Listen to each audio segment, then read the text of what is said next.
ikosa rikomeye umwana w'Imana ashobora kugira no kwibagira urukundo Imana imukunda. Urukundo Imana idukunda hari gihe tuba turiko turaca mu bintu bigumye mugabo tukibaza ko gwagiye, ariko no mu bihe bikomeye hama harimo urukundo rw'Imana. Haleluya. Ndaba abantu bakunda ijambo ry'Imana.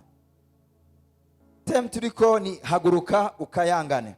Yesaya 61 avuga ngo haguruka ukayangane kuko umuco wawe ushitse kandi ubwiza bw'uhoraho bukaba bukurasiye. Haleluya. Kuko raba umwiza uzotwikira isi, umwiza w'umuzitanya uzotwikira amahanga, ariko uhoraho azokurasira kandi ubwiza bwiwe buzokubonekako. 3 amahanga azoza ku muco wawe, amahanga azoza ku muco wawe, amahanga azoza ku muco wawe, abami bazoza kugukayangana kwawe, n'abami bazoza kugukayangana kwawe. Shaka uburigereza ngaha turiko turavuga gukayangana imbere kuko nza muri ijambo ry'Imana tuvuga ngo gwaruka haguruka, tuvuze ngo bajene haguruka. Hari abantu bahaguruka batazi ico bagira bakore. Mbe mpaguruka ngiriki, mpaguruka nkoriki, mpaguruka ndabigenza gute? Kimwe mu byo ngomba kuvuga, Paulo ariko aravuga ngo ndiruka ariko si nk'utazi yaja, ndakubita ibipfunsi ariko si nk'uhusha. Iyo umuntu ahagurutse atazi impamvu ahagurutse arahagarara nk'igistati, ahubwo akazibira n'abagomba kuja iyo baja. Ariko umwanda agomba gato nugura amaso yanyu kugira ngo tumenye duhaguruka kubera iki, duhaguruka tugomba gukora iki. Imana ishimwe cyane. Iyo usomye mu gitabo ca mbere ca Samuel 17 batubarira inkuru z'umuntu yitwa Dawidi. Dawidi ngomba mvugana ba Dawidi bari ngaha kuko Dawidi wo muri Bibiliya yararenganye, mugabo hari ba Dawidi bicaye ngaha Imana yiteze gukoresha muri iki gihe. Dawidi siwe yari mukuru iwabo, Dawidi siwe yarakunditse cyane iwabo. Dawidi yarafise impamvu zo kwidoga kw'abavyeyi be batamukunda. Umunsi umuvugishwa Samuel agomba kuja kurobanura umwami, yaraje arabaza abana, barazana abana bose, Dawidi barakibagira. Ico cyari kuba impamvu y'igikomere kuri Dawidi. Baravuga Samuel agomba kurobanura mukuru, Imana iramubwira ati suyo ukwirikira suyo, irikira raba igihagararo, irikira raba ububoga, irikira raba inkomezi. Imana ikambwira ngo suyo. Arabaza ngo mbega nta wundi mwana yoba hari? Iyumvira umuvyeyi yibagiye ko abana badakwiye, akavuga hewe ndibutse hari akandi kari nyuma y'udutama. Umunsi umwe igihe Imana imwugururira agiye kugwana Goliath, Bibiri ivuga ngo niwe batoye ngo bamutume kuja kugemurira abo bavukana. Hageze ivyiza byo gusuka kw'amavuta ntibamwibutse, muga hageze uwo batuma niwe bariko barahamagara. Mwani majambo no bigereranya no guturubikwa. Ariko Dawidi yamenye icakwiye guhagurukira gukora ubwa mbere. Yari yaramenye guhagurukira kuba umukunzi w'Imana, kumenya kuganira n'Imana, kumenya kuvugana n'Imana ata wundi muntu ahari. Ngoma ndababwira ibanga rikomeye. Dawidi ge baba bakabwiye genda uragire, genda ukora ibintu biruhije, Dawidi nikagira umuhari kavuga ngo barantaye banyigije kure, muga bampaye akaryo ko kuba jewe jenyene n'Imana. Uwo n'umugisha bampaye ntavyo bazi, kariko kararagira uhoraho n'umwunge eka ntaco nzokena. Kagacuraranga mu mutima, kakumva inkomezi z'Imana, mwema kamanuka kabushungwe kari hariya kakavuga ngo uhoraho n'umwungere wanje, uhoraho n'inkomezi zanje, uhoraho niwe butunzi bwanje, uhoraho niwe mugabane wanje, uhoraho ntazokundira ibirenge ko vyitsitara na gatoya, unzigama nahunyiza. Ariko karavuga umunsi umwe kaza kabona idubu irafasha umwagazi w'intare, kafasha umwagazi w'intare kubera kamenyereye, kagurutse mu buryo bwo kusabana n'Imana, kagurutse kabona idubu itwaye umwagazi karawirukako. Iyo musoma Bibiliya muyisome neza. Yo niko nasoma ngo Dawidi yaca yiruka ku dubu akayaka umwagazi itarawurya, sindi ko ivyo bintu muvyumva. Mu bisanzwe nta muntu yokwirukana idubu, mu bisanzwe nta muntu yokwirukana liyo, mu bisanzwe nta muntu yokwirukana n'imodoka. Muga Dawidi yatanguye kugira experience y'Imana ata muntu n'umwe abona. Mugaba kino gihe bagomba ko ibintu byose bica bija kuri YouTube, start Facebook, Snapchat. Hewe mwabibona, mubibona gute? Bavuze ikintu kidasanzwe muri Yesaya ngo amahanga azoza ku muco wawe. Nta mahanga, nta bami baza ku muco wawe utarabanza kumenya Imana, utarabanza gusabana n'Imana, ata n'umwe akubona. Uyakomya ayo mashi yako muyashikane neza. Shaka murabe, iyo abarobyi baja kuroba muri Tanganyika, mu kuroba ifi mw'ijoro barafise amatara baba bafise mu bwato.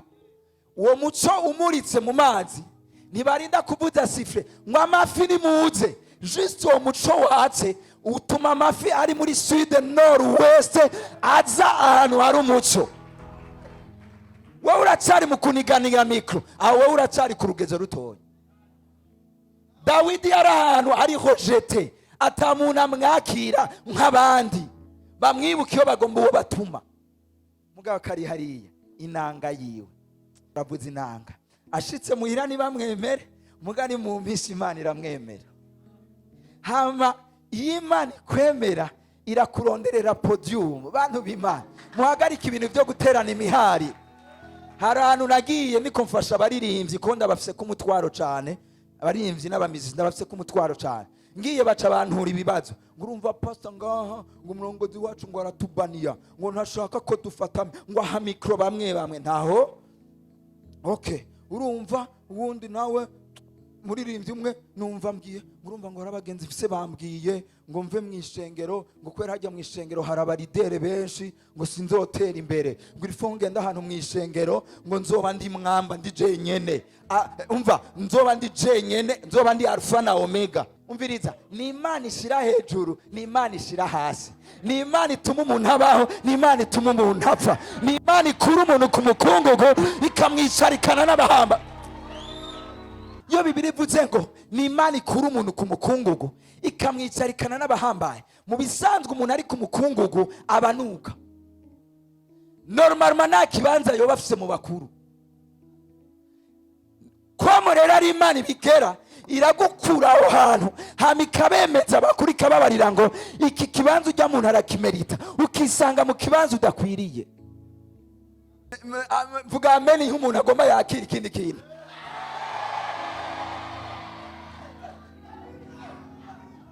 Dawidi yarirengagije ibindi bintu byose, imihari yose, aravuga ngo umuhari wanje uzokumvwa n'Imana. Ngo mambwira abantu bari ngaha, hagarika kugenda uridoga widogera abantu, n'abantu bidogera ahubwo bavuga tujya muntu. Umviriza, muze murabe, umuntu yamashishwe itera abantu kumwigigwayo. Ndabesha mugo umuntu akeye mu maso wumva umengo wo mwegera. Umuntu yamarika aridoga misi yose wumva umengo ni wo mwegera.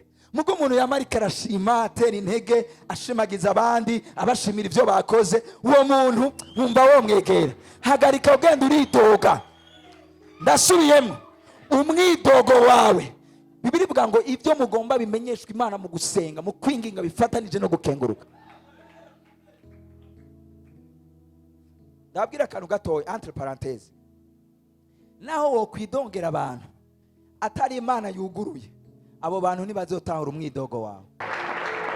Cyari gihe namaze ndongora louange na adoration cyane nigisha fise kirato gitobotse, kandi rero hari n'igihe nibuka narafukama nashitse hasi nkaza numva Satani arambwiye ijambo, terega bariko barabona iyo appareil photo yawe irikira abafotora.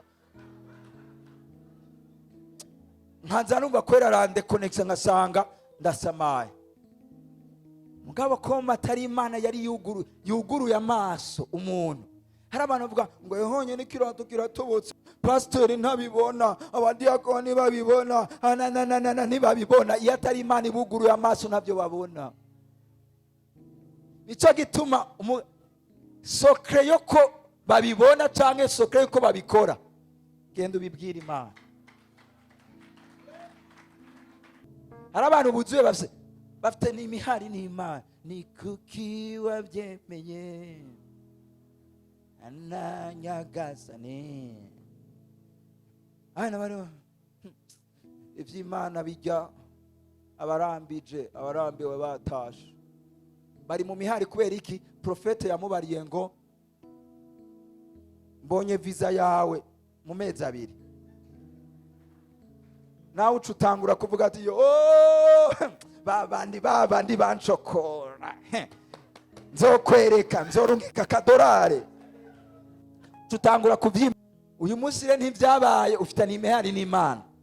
Erega si kibazo c'Imana, ni kibazo yuko wewe wamugomba kumva ijwi ry'Imana biciye ku bandi, wowe ntuzi kurondera kumva ijwi ry'Imana. Hari abakristo bakiri mu isezerano rya kera, ahari umuvugishwa yari yemerewe wenyene kumva Imana n'umwami, ariko abasigaye n'umuherezi, ariko abasigaye barindirira hakurya. Ariko ijambo ry'Imana yatubarirako igitambara cari gikingiriye ahera, handi yinjira abaherezi bonyene, cyaratanamutse kubiri. Umviriza, wowe urashoboye kwinjira ukumva ijwi ry'Imana, wowe urashoboye kwinjira ukumva ijwi ry'Imana. Ijwi ry'Imana niriraba imyaka, niriraba aho wavukiye, niriraba ingene usa, Imana irakumva ikakubarira.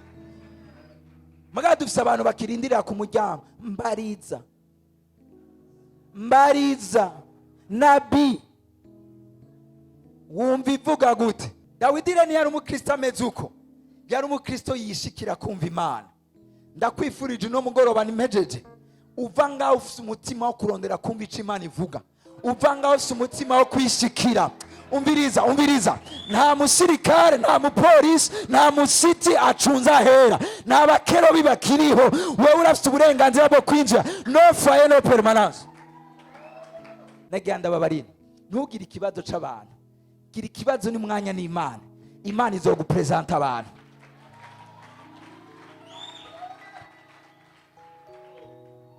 Dawidi bacavuga ati none ko twabuze ico tugira tubigenze gute? Reka tumuvugire ku mwami. Mwami, hari agahungu kari ngaha kaguma kavuga ibintu nyimba katagomba kwiyahura. Ushobora gusanga ibibazo gafise ibibazo iwabo. Reka tuba umwami arakabaza ati mbega uri mwene nde? Ndi mwene Isayi. None wewe ugomba iki?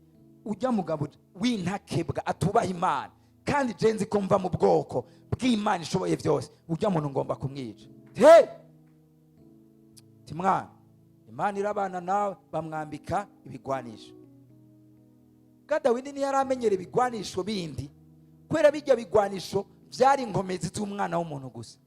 Muga Dawidi yarafise experience z'Imana ishobora kumuha kwiruka nariyo, ishobora kumuha inkomezi zo kwagura umunwa wariyo. Acavuga ati sinkeneye ibyo byanyu, ndafise ukwizera kw'Imana ihora inkorera ibintu ntanamerita. Mwami, nyamuri ibi bintu hama ngende. Haleluya! Aragenda, baravuga ati genda, Imana irabana nawe, nta kundi unaniwe tuzoba tubaye abaja. Avuga atoya, muri jewe iyo langaje ntayo nzi. Edaye, wewe nje kukubagira ibisiga, nje kuguca umutwe. Dawidi ati za unyisimbwa? Toya, ahubwo nuri n'umukuze wayo, ahubwo uri munsi y'imbwa. Uyu munsi ngana gukata umutwe. Iryo jambo amanze kwiba, acaravuga iki kintu: wewe uje kungwanya mu nkomezi zawe, ariko jenje kukugwanya mu nkomezi z'Imana. Bene data, gwaruka muri ngaha, ndabasengera iki kintu ngomba ndangize. Hari ikintu Imana yavuze muri Amos 8:11 ngo muri iyo misi y'iherezo nzosuka inzara n'inyota, atari ibyo kurya n'ibyo kunywa, ngo ariko inyota n'inzara y'ijambo ry'Imana. Ndabasengera kugira ngo muri mwebwe muhagurukire kuba abakunzi b'Imana, muhagurukire inyota n'inzara y'Imana. Igihe cy'uko tuza mu rushengero gusa mwikorare tukarimba tugataha, icyo gihe cyararangiye. Ni igihe tuza hari umuntu yaraye ari karasenga wenyene, n'undi yaraye ari karasenga wenyene, dushitse ngaha Imana ikabona ibitangaza biriko birakora. Ariko maba ingorane dufise abantu bibatwara abandi bajejwe kubavugira no kubabonera no kubakorera, bobo bakicara. ariko umujene ari ngaha, nyimba ugomba guhaguruka, nyimba ugomba kuva mu bandi, hagurukira kuba umukunzi w'Imana. Mu minsi 5 mwakubona. Sawuli yishe igihombi, Dawidi yishindire, Dawidi yishe igihombi, Dawidi yishindire, ayiwe igihombi, Dawidi yishindire, Sawuli yishe igihombi, Dawidi. Abagoregere bari yari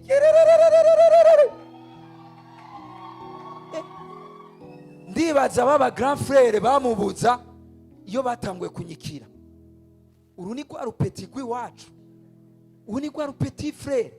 D'abord gwari ruhejeje kuronka umugore w'umwami, atano kuresha bibaye, ikori kuri papa no ku rugo rwose ryari rihejeje kuva. Abo bavukana batangura kuvuga ati akandi kahora kirirwa inyuma y'udutama. Nyemerera ndababarire, Bibiliya yavuze ngo abami bazoza ku muco wa haguruka ukayangane. Nkayanganira hehe? Nkayanganira mu bwiza bw'Imana. Nibivana niyuva, nibivana n'imyaka wamaze umerewe nabi, ariko hamwe wotangura guhagurukira kuba umukunzi w'Imana mu mpisho, sindakubesha amahanga azoza ku muco wawe. Kandi bavuze amahanga ni ukuvugana abantu bava ahantu hatandukanye, mutohuye mugabo azoza kubera ikintu ufise. Uyu munsi hari abantu dushobora kwicarana ntari nzi ko twokwicaranye muri iyi myaka. Hari abantu ashobora kumpamagara ndagukeneye, kandi n'ibifasoni cyinshi ntari nzi ko ivyo bintu byoshoboka, ariko bivana n'umuco wawe uri kurarasa kuri wewe. Amahanga azoza mugabo abami nabo bazoza. Bavuze kategori y'abandi bantu. Abami bari kwavuga kategori y'abantu bashizwe hejuru. Bazoza he? Ku muntu afise umuco, ufise imyidogo, ufise ibintu aguma apfa n'abantu atamuco afise, abami ntibazoza. Ariko umuntu umuco wiwe uri kurakayangana bazoza. De muntu yumva agomba kuva mu byo nita ibikorwa rusangi, agakiza ko mu rusangi, agakiza kagakuku, agakiza, ariko agomba kuvuga ngo guhereye umunsi ndagomba guhaguruka kumva ijwi ry'Imana, kumva intambuko zayo, kumva inzira zayo, kumva ingene iganira, kumva kumenya nishikire nimenyere. Haleluya! Uwo muntu niwe ngomba ahaguruke, ndagomba dusengane nawe. Umuntu akigomba kuba mu by'igikizwa byo kwigirisha, uwo ntahaguruke vrema. Ariko umuntu agomba kwikorerako, kumwe ba Yohana bavuga ngo ibyo tubabarira nivyo twiboneye, nivyo twikorakoreye n'amaboko yacu. Uwo muntu ndagomba ahaguruke dusenga. Imireko dusengana na turambuye ibiganza byacu.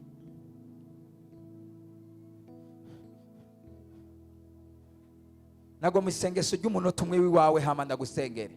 Timana, ndakeneye kurengera ibya kamenyere, ndakeneye kwinjira mu mutima wo kukumva, ndakeneye kukwibonera, ndakeneye gukorako, ndakeneye kwihweza inyonga zawe, ndakeneye ku experimenta ivyo ntigeze ne experiment. Reka numva amajwi y'abantu bariko barasenga. Uyu n'umugoroba ushobora kukubera uw'intibagirwa. Ndakeneye kumva ijwi ryawe uri kuravuga ngo Mana, nkuko Dawidi atahagaze ku bikomere, atahagaze ku byadafise, atahagaze ku byo bariko baramukorera, ariko agashira umutima kukurondera Imana, ndagomba ku buzima bwanje buronganiwe. Reka numva umuntu wese ariko arisengera, nanje ndarangiza ndabasengera. Ariko reka ubunyene wibwirira Imana. Mana, ndakwinginze. Baravuga ngo Imana yambwiye, ariko je sindingene Imana ivuga. Baravuga ngo Imana yanyeretse, ariko je sindabona inyereka. Baravuga ngo Imana yanyeretse muri ubu buryo, ariko jewe ntavyo ndabona. Reka uyu mwanya utangure kwisengera, uri kuravuza, uri kuraririmba, uri kuraha protokole.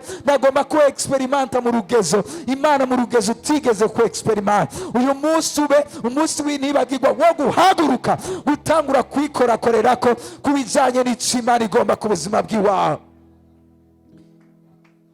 Yes, niwisengere, rambura ijwi ryawe wisengere.